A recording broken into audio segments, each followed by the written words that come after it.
உறவுகள் அனைவருக்கும் இனிய வணக்கம். இதை மஞ்சள் பூசணிக்கான்னு சொல்லுவாங்க, சில பேர் பரங்கிக்கான்னு சொல்லுவாங்க. நாங்கள் பரங்கிக்கான்னு தான் சொல்லுவோம்.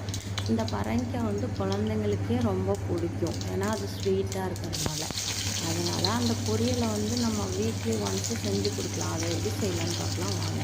ஒரு கடாயில் எண்ணெய் ஊற்றி கடுகு, ஜீரகம் இவங்கெல்லாம் நல்லா பொரிஞ்சு வந்ததுக்கப்புறம் வெங்காயம், கருவேப்பிலை, உப்பு, மஞ்சள் தூள் போட்டு நல்லா வதக்கி நம்ம பொடி பொடியாக கட் பண்ணி வச்சுருக்க காயை அவங்களோட நல்லா போட்டு வதக்கி அவங்க கூட கொஞ்சம் மஞ்சள் தூள் ஆட் பண்ணி அவங்க கூட கொஞ்சம் மசாலா, குழம்பு மசாலா தூள் ஆட் பண்ணி தேவையான 2 பச்சை மிளகாவை போட்டு தண்ணி ஊற்றி நல்லா கொதிக்க வச்சு வேக வச்சு அவங்க வெந்து வந்ததும் அவங்க கூட தேங்காய் திரும்பி போட்டால் சுவையான பரங்கிக்காய் பொரியல் ரெடிங்க.